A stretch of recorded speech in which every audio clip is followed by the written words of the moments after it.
So we will call the Board of Zoning Appeals regular meeting to order. The date is Monday, November 13th, 2023. The time is 6 p.m. We have a roll call. Mr. Stone? Here. Mr. Brumfield? Here. Mr. Yeaman? Here. Ms. Deering?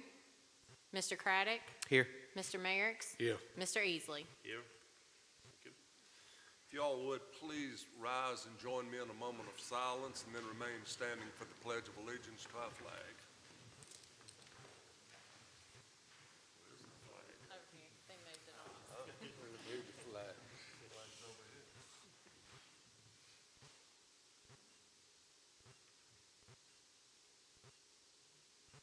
Thank you.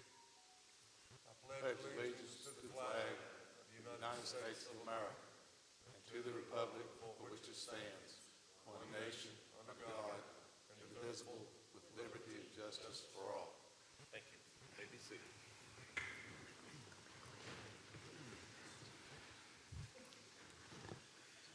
Members of the board, you have before you the agenda for tonight's meeting. Are there any corrections or additions we need to make to the agenda? I would entertain a motion then that we approve the agenda as presented. I'll make that motion. We have a motion by Mr. Merricks, Second. second by Mr. Yeaman. All in favor? Vote yes. I think I did that.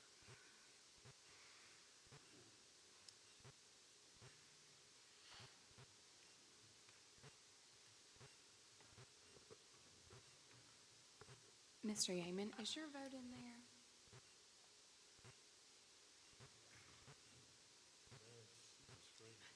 That's okay. If you want to give it to me verbally, I can enter it in. Okay.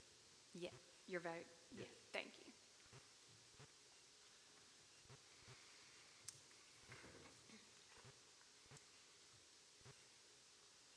Okay, motion carries. Thank you. Before you had the minutes of the previous meeting, of the October board meeting, which Mr. Merricks moderated for us. Are there any additions or corrections to the minutes as presented?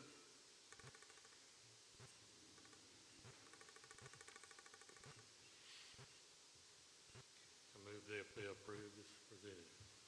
Mr. Yeaman has made a motion to approve the minutes. Second. Second by Mr. Stone. All those in favor make it known by voting. Excuse me. Did you hit save? There you go. Okay. Motion carries 6-0. Thank you. Is there any old business? I would like to remind the board members or inform you, we have wrapped up the workshops for the zoning ordinance update that we were doing with the Board of Supervisors, Planning Commission, and Board of Zoning Appeals. We are moving into the public input phase of the process. So that meeting, we're going to hold our first public workshop on December 16th. It'll be at 6 p.m. in this room right here. So if you would help us spread the word, we do want the public to voice their opinions on the ordinance and be involved in the process. That makes for a much better rounded process and a better ordinance in the long run. So if you would help us spread that word, we greatly appreciate it. Will there be announcements in the paper or advertisements or anything of that nature? Yes, so we will start doing advertisements in the paper. We will have information on the county's website as well as all the county's social media pages. But, if you know anyone who's interested, please, pass that along by word of mouth as well. Thank you, ma'am. And what was that date again? It's December 14th, I'm sorry. 14th. Yep, it's a Thursday, December 14th. I It's thought a it was on Thursday. Saturday. I said, 16th, good, all right. good luck I with wasn't that. going to be available on it Saturday. No. Okay, any new business? We will have a meeting next month. I do not have the cases in front of me, but I will send those out to you in an email later this week. Thank you, ma'am. Okay. I have no chairman's report. Ladies and gentlemen, pursuant to Article 5, Division 7 of the Pittsylvania County Zoning Ordinance, we, the Board of Zoning Appeals, have been empowered to hear and decide specific applications and appeals in support of said ordinance. In accomplishing this important task, we are charged with promoting the health, safety, and general welfare of the citizens of Pittsylvania County. We must ensure that all our decisions and recommendations be directed to these goals and that each be consistent with the environment, the comprehensive plan, and in the best interest of Pittsylvania County, its citizens, and its posterity. Anyone here to speak to the board other than the applicant regarding zoning cases will be limited to 3 minutes.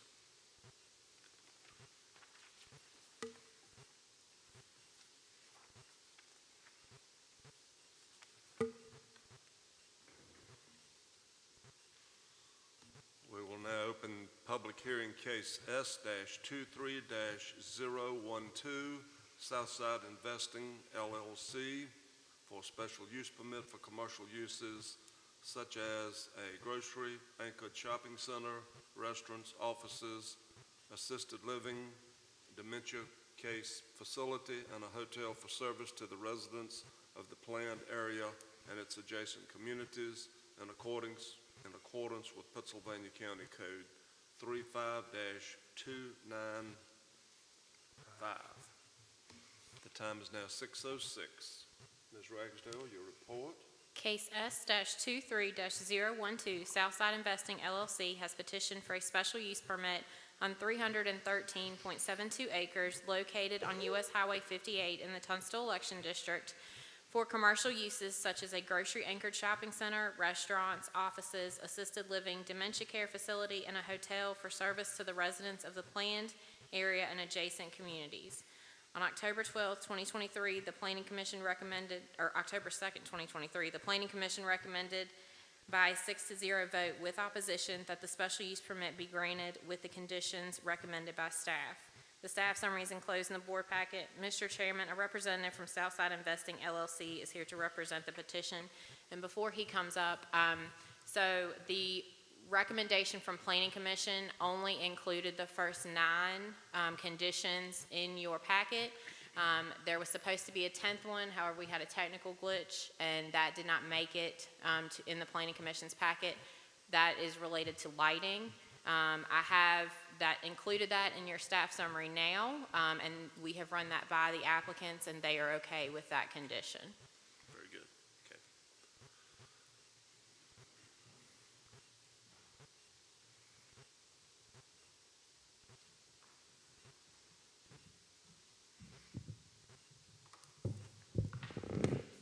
Excuse me. Good evening, Chair, members of the Board of Zoning Appeals. My name is Tom Gallagher. I'm with Southside Investing, here with a couple of my partners, Tony Sala and Todd Curtis. Also in attendance is John Puvak, who's our land use attorney with Gentry Lock.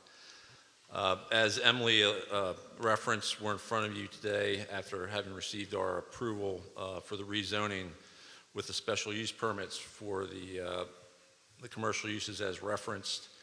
I'll be quick. A couple points I want to make, though, is one, in terms of the compatibility, the commercial uses that we've come forward with are wholly compatible with the RPD. I mean, the objective of the RPD and the residential plan district is to combine uses, including commercial uses. So from a compatibility, consistency and harmony, obviously with the district itself, and then in terms of the comp plan, also compatible. In terms of the uses, the grocery store, the office, restaurants, hotel, assisted living, they are all contemplated to be amenities to serve the planned community as well as the adjacent communities. We have reviewed all of the conditions recommended by staff, including the 10th condition regarding lighting that was recently added. We are okay with all of those. I think they do address a lot of the issues that have come up in terms of adjacent neighbors. There's a 100-foot setback. There's a 30-foot vegetative buffer. We are working through the traffic impact analysis. All the counts are done. We're in the process of compiling that information. The traffic impact analysis will then go to the county and on to VDOT, and we'll be working with VDOT and the other agencies. All the conditions will help mitigate any impacts. The lighting conditions, as I said, we're okay with. And two other points I'll make are, one, with respect to emergency services, fire and police, during the rezoning, we committed to dedicate 2 acres within the site to the county for future emergency services, police, fire, whatever the county feels is the most appropriate facility to be constructed there. And then also in terms of trash, the RPD under the ordinance requires a master governance document to be put in place, which will go across the entire development, including the commercial. So there will be probably a sub-association for the commercial, and all that trash will be handled by private contractors, picked up and disposed of. And the last point I would say is obviously inherent in the commercial development are additional tax benefits in terms of the employees that would be generated, long-term construction, and then long-term jobs. With that, I'm happy to answer any questions you may have. Any questions for the applicant?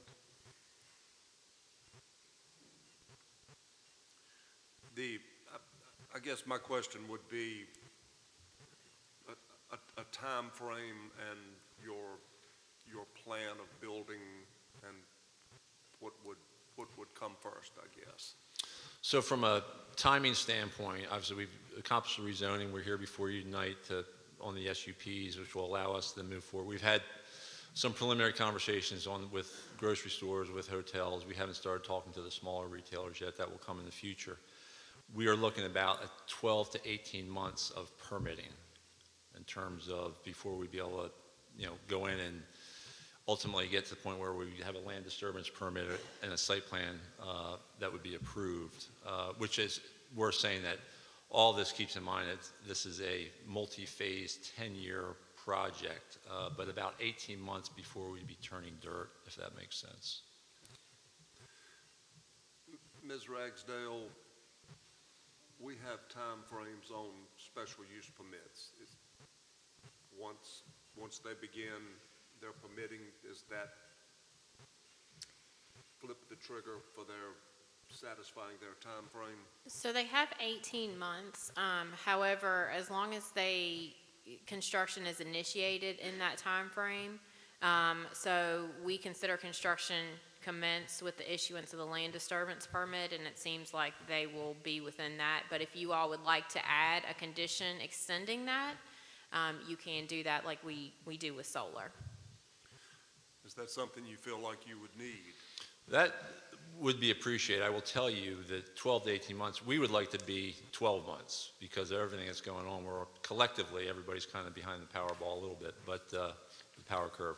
So that would be appreciated as a potential mitigation. That way, if we're at the point where we're not rushing to get something done, just to vest it. So yes, sir.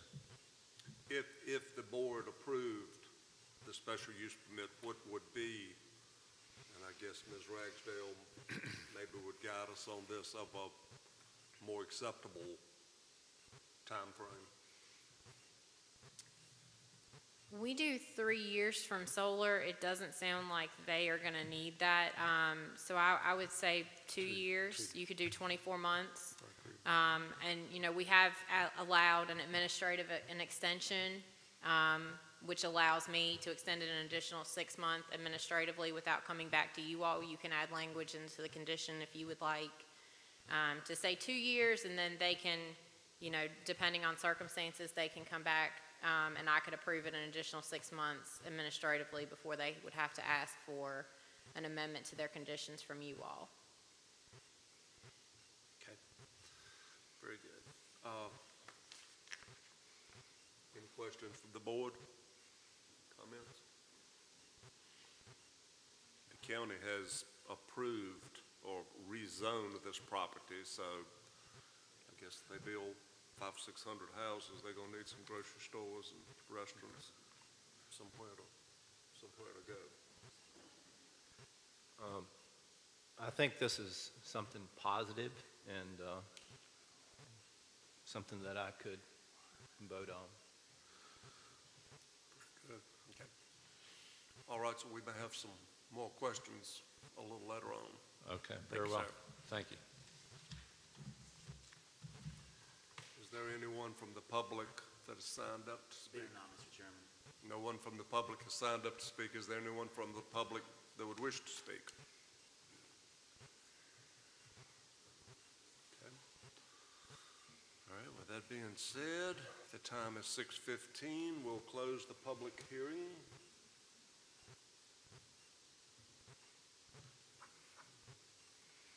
Okay. In your packet,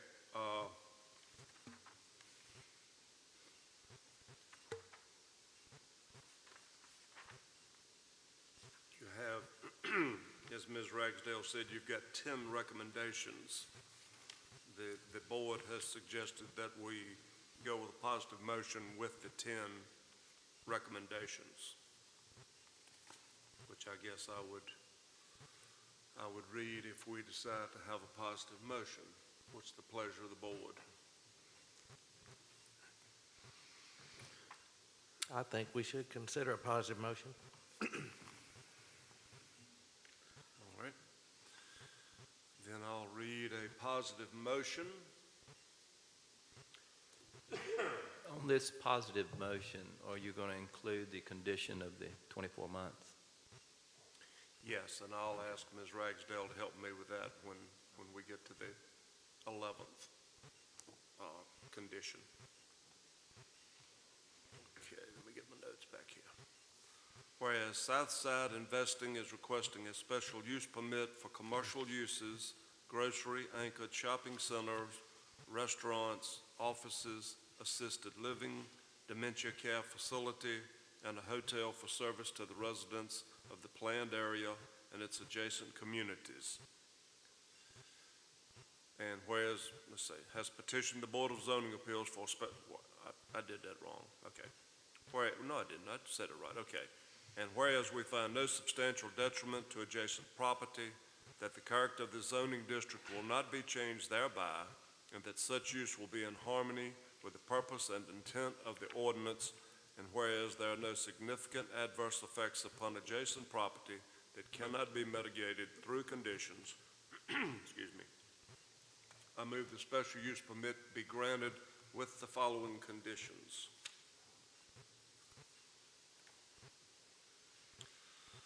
Prior to the approval of the first subdivision plat, the applicant will submit to the county a traffic impact analysis performed in accordance with the Virginia Administrative Code 24 VAC 30-155.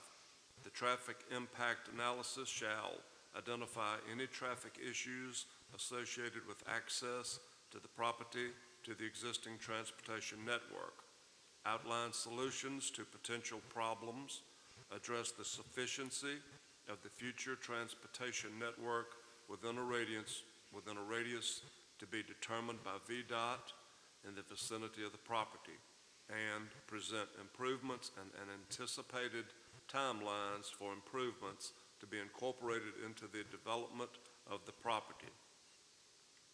The scope of the analysis will be mutually agreed upon with the Virginia Department of Transportation. The applicant shall perform any transportation improvements as required by VDOT in accordance with the deadlines established in any permits to mitigate for impacts to the public transportation system which will occur because of the project. All required permits will be obtained from VDOT prior to construction for all improvements to the existing transportation system and for all proposed streets that VDOT will be asked to maintain. The applicant will arrange for a firm not otherwise related to the applicant or contractor to provide inspection services for construction. Inspection and testing methodology and frequency shall be accomplished in accordance with the VDOT Materials Division's Manual of Instructions and the VDOT Road and Bridge specifications.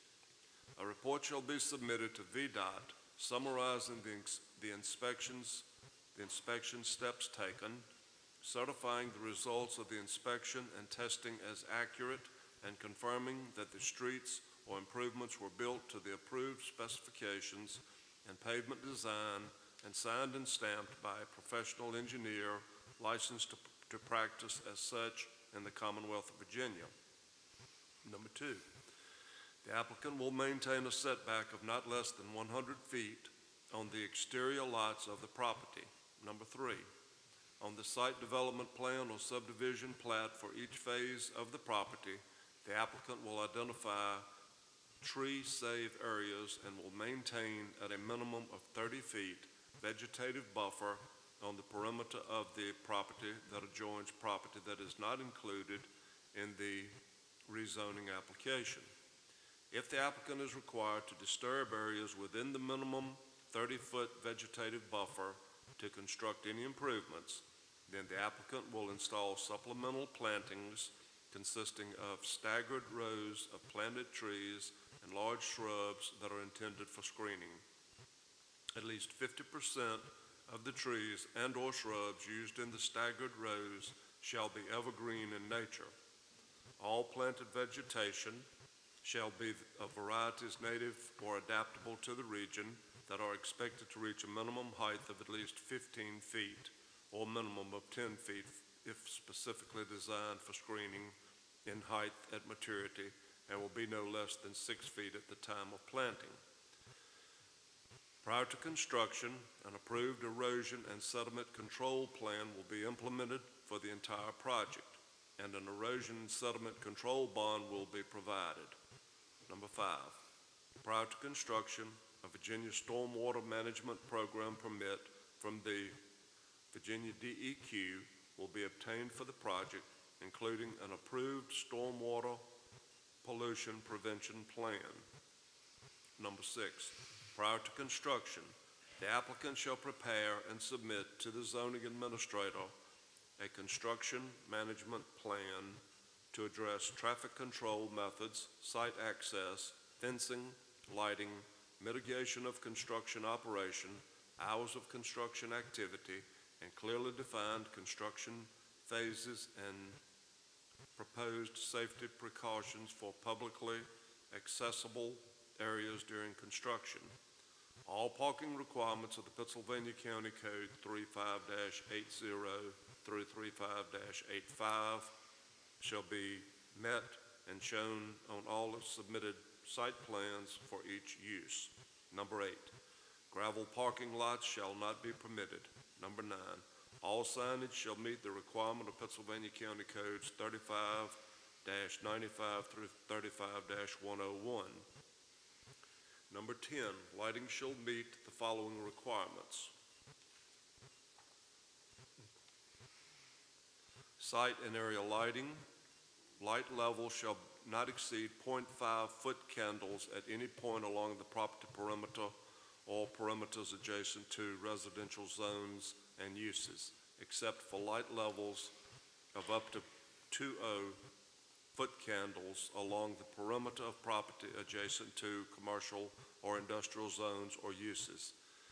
Given traffic safety and visibility concerns, lighting on areas of the property contiguous to Route 58 and not within 200 feet of an adjacent perimeter property will be permitted to exceed the aforementioned 2-foot candles restriction, including any standards necessitated by VDOT regulations. Pole-mounted fixtures.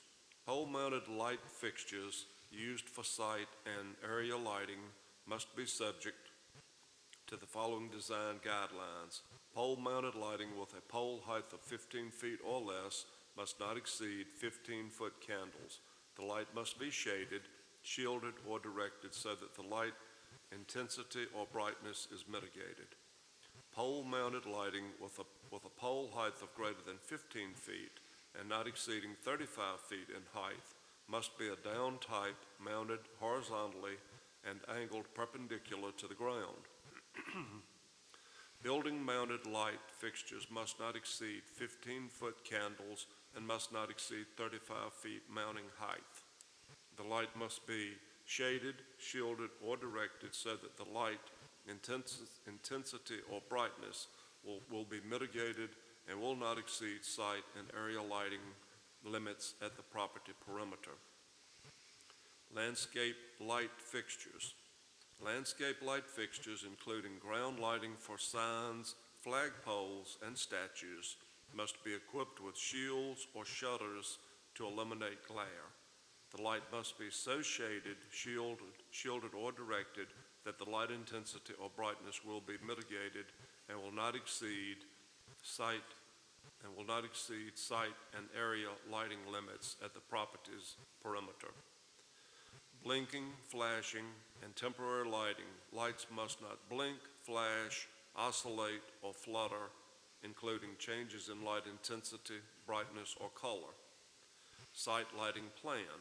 A site lighting plan shall be submitted, including the following information: locations of all exterior light fixtures, details for illumination devices, fixtures, lamps, supports, reflections, and other devices, e.g. fixture type, mounting, height, and output. Photometric data of illumination cast on horizontal surfaces. Vertical photometric data must be provided in either a grid or contour line formal measuring foot candles on the ground. Ms. Ragsdale, how would we do the extension of the, So I would recommend that you add an 11th condition that states the SUP will expire unless construction of the entire project is commenced within 2 years of the date of issuance of the SUP. The zoning administrator reserves the right to administratively extend that for an additional 6 months without approval from the Board of Zoning Appeals. did y'all get that? Besides that, investing, if we make a positive motion on this, can you live with these conditions? Yes, sir. Thank you. And I'm guessing all these, but the blinking lights, that's going to apply to the retail, all the retail stores? That applies to the entire commercial The entire portion. thing. Yes, So what you were issuing the special You use don't permit have for. any, and so they have to really know all that before they get in there. Okay. Yes, an engineer would have to submit a light plan to my office, and we would review it for all of that Yeah. prior to issuance of any permits. Okay, great. All right, I've read a positive motion. Do we have a mover on that? I'll make a motion to Okay, Mr. approve it, Mertz. SUP with the 11 The 11 conditions conditions. as presented. Mr. Mertz had made a motion. Is there a second? Second. Mr. Yeaman has seconded it. All those in favor of a positive motion, please signify. I seem to have lost my motion. Well, it's not there. That's okay. I can do that verbally, if you just give it to me. Yes, Yes. thank you. Where'd it go?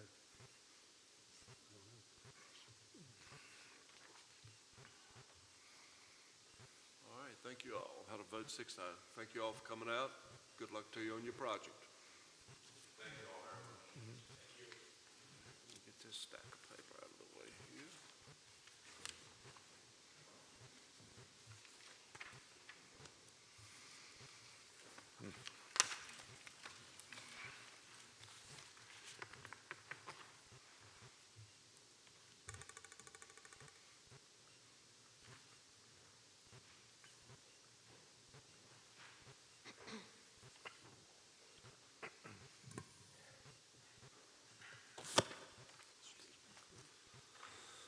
All right.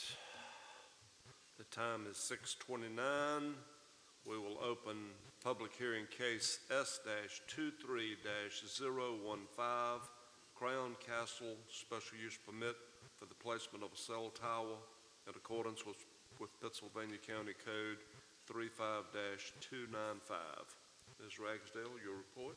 Case S-23-015, Crown Castle has petitioned for a special use permit on 289.47 acres located on State Road 311, Berry Hill Road in the Westover Election District for the placement of a cell tower.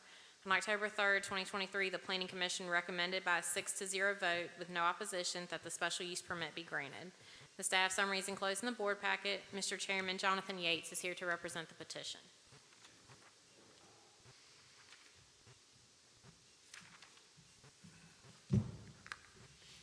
very much. Mr. Chairman, members of the board, Jonathan Yates, good to be with you tonight. First and foremost, I want to thank Emily for getting me through the process. And even though she's not here, I want to thank Robin Vaughn, who was really instrumental. And as I told Emily, I promise I didn't run her off. I'm not the one that ran her off. Tonight, we're going to look at two towers. The first one is on the property of Will Harrison and his family. Interesting piece of property is Oak Hill Farms, and it goes back to the Harrison family to the 1700s. Presently on the property, since the 1990s, they've just been raising loblolly pines there. Why does AT&T want to go there? Well, there's something called the mega site, Southern Virginia mega site at Berry Hill. Beautiful piece of property, 289 acres where they raise loblolly pines. Actually, the lower border of the property goes down to the Dan River. All our adjacent property is one property owner, the Danville, Pittsylvania Regional Industrial Facility Authority. So the purpose here for this facility, this is what we call a self-support style facility, anchored by AT&T. The purpose here is to provide the infrastructure in terms of the wireless infrastructure that will be needed for the mega site. So I want to, while I was able to thank Emily and Robin, who isn't here, I wanted to thank Will and his family. They provided a perfect piece of property, exactly where AT&T needed to be. They allowed us to achieve all the necessary setbacks that we would need to achieve so we can get this infrastructure in place. What does it mean if we're allowed to do it? Wireless voice, wireless broadband, effective access to 911 first responders, fire, police, and EMS. But more importantly, cellular is now called by many the fourth utility. For a lot of folks, it is hugely important. It's how they communicate with each other. It's how they connect to the internet. So when your economic development folks are trying to bring folks into the mega site, it's important to know that that infrastructure, along with power and telephone, that they will also have wireless infrastructure. So that's the purpose of the site. We're well located there on Berry Hill Road, and I'm here for any and all questions. Thank you, Mr. Chairman. Any questions for the applicant? Okay, may have a few more for you after we close. Is there anyone from the public that signed up to speak? We did not have anyone sign up. Anyone from the public like to speak on this case? Time is 6:32. We will close the public hearing.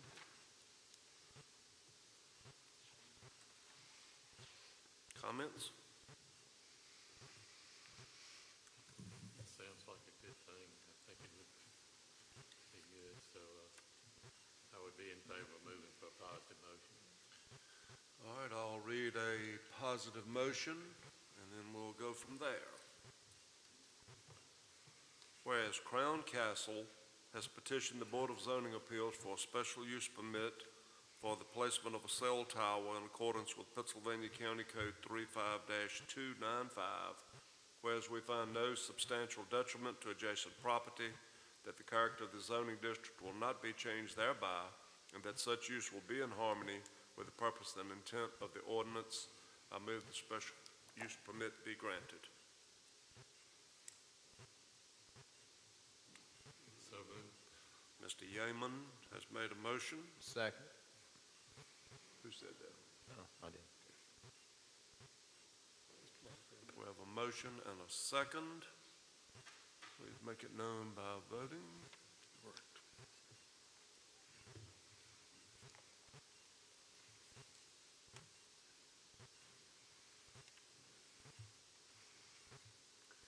All right, your motion is passed 6-0. Congratulations. And we'll look forward to good service in that area.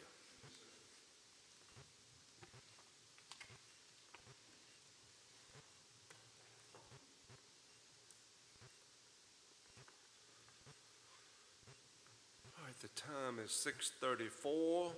We will open the public hearing on case S-23-016, Arcola Towers, special use permit for the placement of a cell tower in accordance with Pittsylvania County Code 35-179. Ms. Ragsdale? Case S-23-016, Arcola Towers has petitioned for a special use permit on 120.31 acres located on State Road 685 Chalk Level Road in the Bannister Election District for the placement of a cell tower. On October 3rd, 2023, the Planning Commission recommended that the special use permit be granted by a 6-0 vote with no opposition. Staff summary is enclosed in the board packet. Mr. Chairman, Jonathan Yates is here to represent this petition.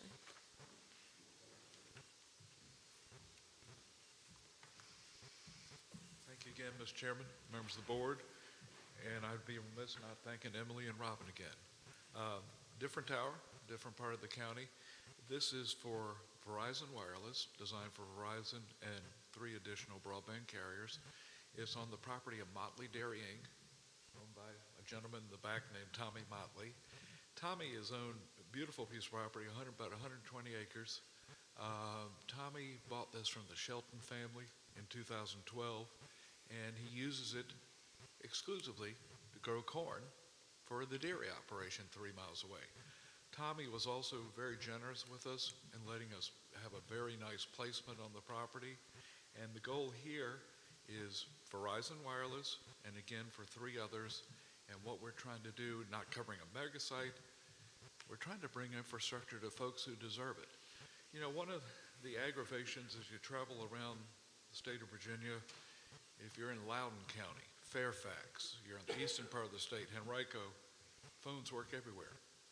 A lot of folks in Southern Virginia, it's tough. Coverage is tough, and that's really not quite fair.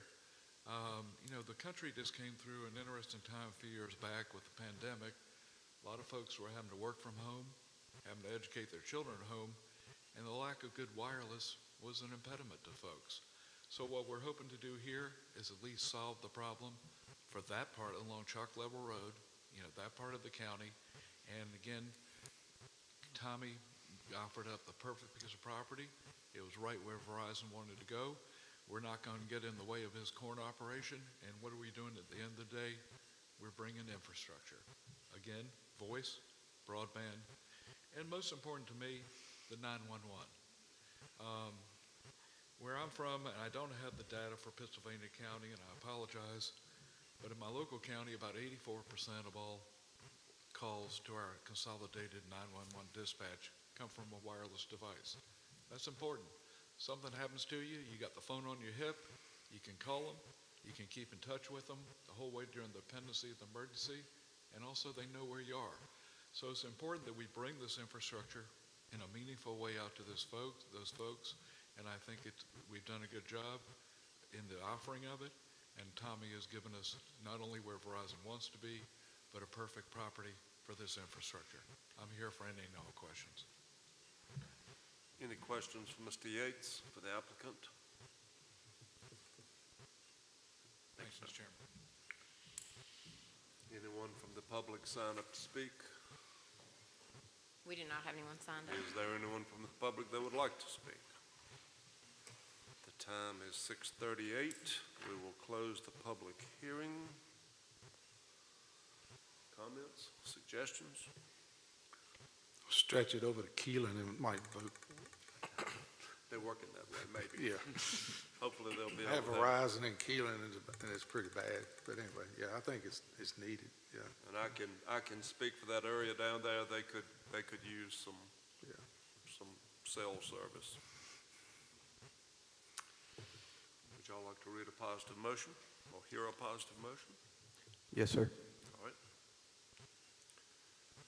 Whereas Arcola Towers has petitioned the Board of Zoning Appeals for a special use permit for the placement of a cell tower in accordance with Pittsylvania County Code 35-179, and whereas we find no substantial detriment to adjacent property, that the character of the zoning district will not be changed thereby, and that such use will be in harmony with the purpose and intent of the ordinance, I move the special use permit be granted. So moved. Second. Mr. Craddock and Mr. Stone. We have a motion and a second. All those in favor, make it known.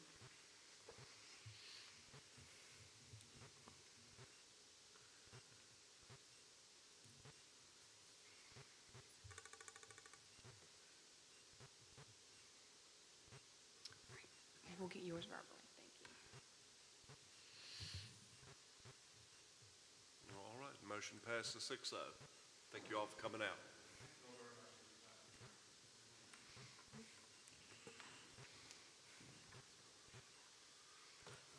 right, here we go. Excuse me. The time is now 6:40. We'll open the public hearing on case Z-23-001, Atkinson's LLC, requesting a sign permit for an off-site illuminated sign. Case Z-23-001, Atkinson's LLC has petitioned for a sign permit on 1.83 acres located on US Highway 29 in the Chatham-Blair's election district for a 10 by 30 double-sided illuminated off-site advertisement sign. On October 3rd, 2023, the Planning Commission recommended by a 6-0 vote with no opposition that the sign permit be granted. The staff summary is enclosed in the board packet. Mr. Chairman, Joanne Atkinson is here to represent the petition.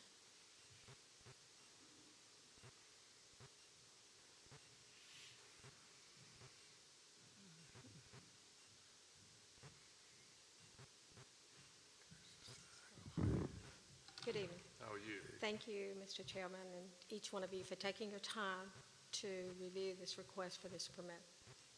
I had got the permit okayed a while back, several years back, and it expired on me. I had gone through planning and zoning, and it was accepted. We decided to wait, and so I had to start the process all over again. So we have decided now that we've moved over on 29, it's the right time to do it. So the sign will be there at Yes. J&J Trucking, is On that? the north side of the property, the north side of the property, yes.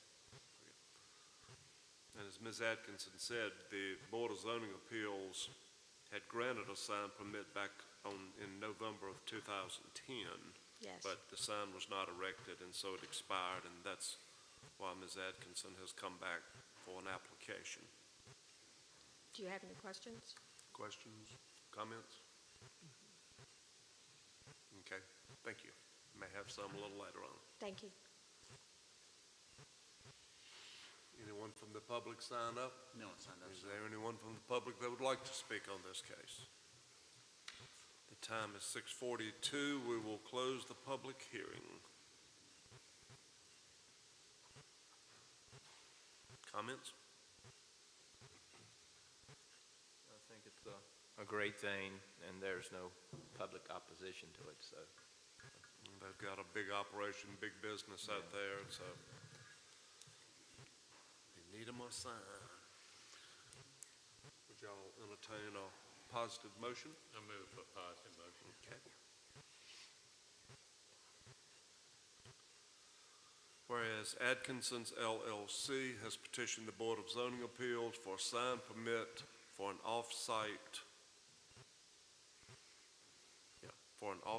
sign, and whereas the application meets the requirements of Section 35-95 of the Pittsylvania County Zoning Ordinance, I move this sign permit be granted. I'll make that motion. I'm sorry, who made the motion? I did. Right here. Mr. Merrick's made a motion. Second, Second. Mr. Yeaman. All those in favor, make it known.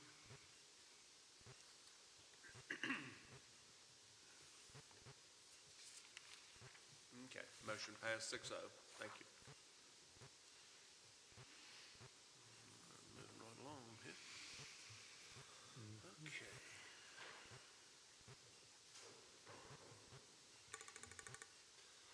The time is 6:44. We'll open case V-23-001, Gary Durham, variance to section 35-369, minimum yard dimensions, rear setback. Ms. Ragsdale? Case V-23-001, Gary Durham has petitioned for a variance at property located on State Road 41, Franklin Turnpike, on 0.44 acres located in the Chatham-Blair's election district And this variance is to section 35-369, minimum yard dimensions, item C, rear setback of the Pittsylvania County zoning ordinance. The staff summary is enclosed in the board packet, and Mr. Chairman, Gary Durham is here to represent the petition. I also have a letter from the adjacent property owner that he presented at Planning Commission, so I'll pass this around for you all to see that as well.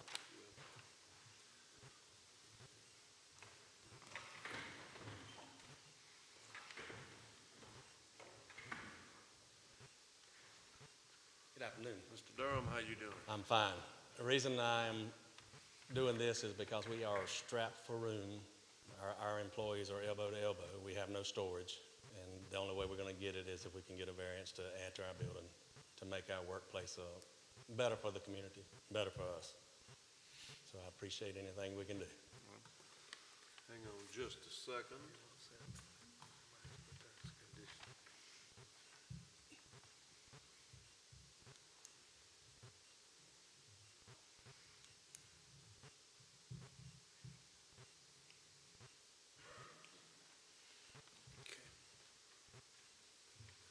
Are you familiar with the letter from Yes. Mr. Shelton? Yes, I brought that to the, Okay. Is that something you could yes. work with? Mr. Durham has answered the 5 requirements for a variance to be permitted or to be issued by the Board of Zoning Appeals. These are something we don't do a lot. They go against the zoning ordinance, but from time to time, they may be necessary to do. Mr. Durham's family has a thriving business down there, and as he said, they've run out of space.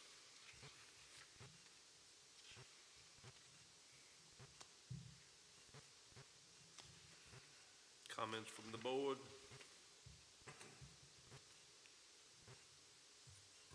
I think it makes a lot of sense. And like you said, he's met the 5 criteria that need to be met for a variance. Now, the letter that you're looking at, Mr. Shelton, the resident, has asked that Mr. Durham, he says he has no problem with the variance, but has asked Mr. Durham if he would construct a privacy fence. If we make a positive motion, what size fence would you erect? Whatever Mr. Shelton wants, but we already have privacy fence on one side.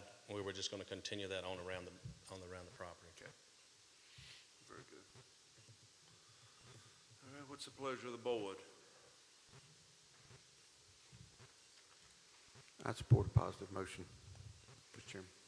Tell you what I'll do, I'll read a positive variance motion, and then we'll go from there.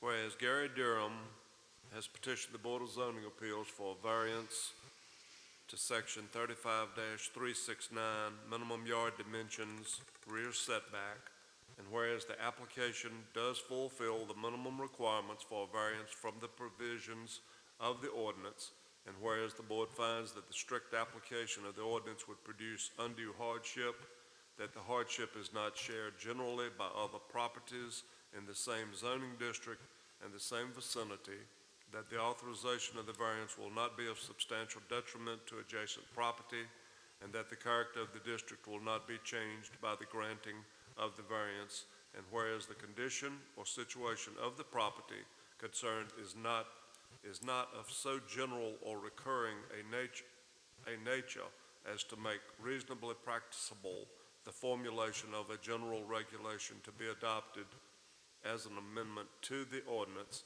I grant the variance be moved with the following condition, that the privacy fence continue around the new structure.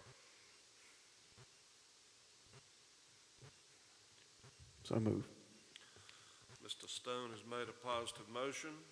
Mr. Chairman, can I get you to close that public hearing? I'm sorry. Can I get you to close that public hearing? Close the public. Can you close that public hearing? Oh, forgive me. That's all right. Thank you. The time is now 6:49. We'll now close the public hearing. Okay, we have a motion from Mr. Stone. Do we have a second? Second. I have a second from Mr. Yeaman. All those in favor of permitting the variance, please make it known.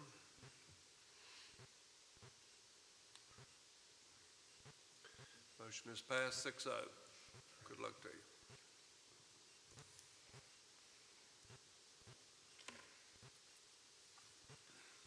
All right.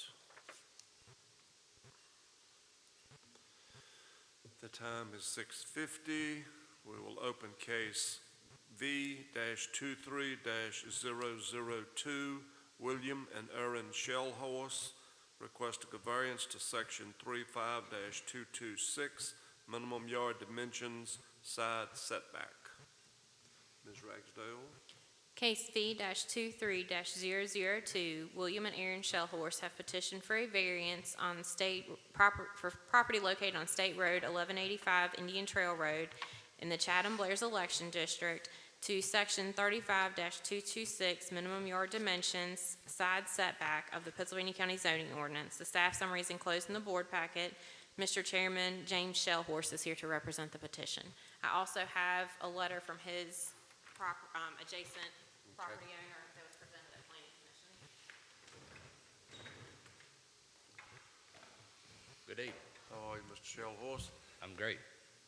What would you like to say in support of your application? I'm asking for a variance on the side setback rule instead of the 10% of road frontage, which would be about 23 feet at my property, to make that the minimum of 10. I ask that because my property is sloped tremendously. On the downhill side is a creek, so I am intending to build a 30 by 24 garage, just a residential garage, but I would like to get it as further up the hill rather than down to avoid drainage that I don't have to incur or deal with. It's a pretty steep slope. Any questions for Mr. Shellhorse? If you've seen that property, if you saw it, it is a steep incline down to that creek, all the way around it, from Wigwam, all of it. Comments? Questions? All right, thank you, sir. Thank you. Anyone signed up from the public? We do not have anyone signed up. Anyone care to address the board on the case? Hearing none, the time is 6:53. We will close the public hearing. We've got a letter from the neighbors going around that are not opposed to the variance. Mr. Shellhorse appears to have satisfied the 5 requirements for a variance. Comments?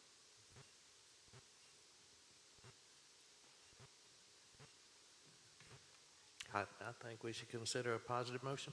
All right. I'll read a positive motion. We'll see how it goes. Whereas William and Erin Shellhorse have petitioned the Board of Zoning Appeals for a variance of minimum yard dimensions, side setback, and whereas the application does fulfill the minimum requirements for a variance from the provisions of the ordinance, and whereas the board finds that the strict application of the variance would produce undue hardship, that the hardship is not shared generally by other properties in the same zoning district and the same vicinity, that the authorization of the variance will not be of substantial detriment to adjacent property, and that the character of the district will not be changed by the granting of the variance, and whereas the condition or situation of the property concerned is not of so general or recurring a nature as to make reasonably practicable the formulation of a general regulation to be adopted as an amendment to the ordinance. I move the variance be granted. So moved. Who said that?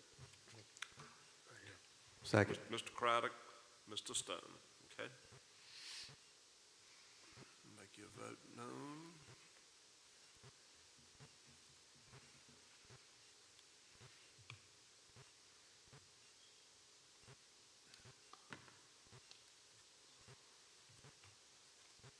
Mr. Craddock, is yours showing on your screen? Not now. I did hit yes and save. Okay, But so yes yes, is your vote. yes. Thank you. Oh, perfect, there it comes. All right. Motion carried, 6-0. Thank you all for coming out. Good luck to you.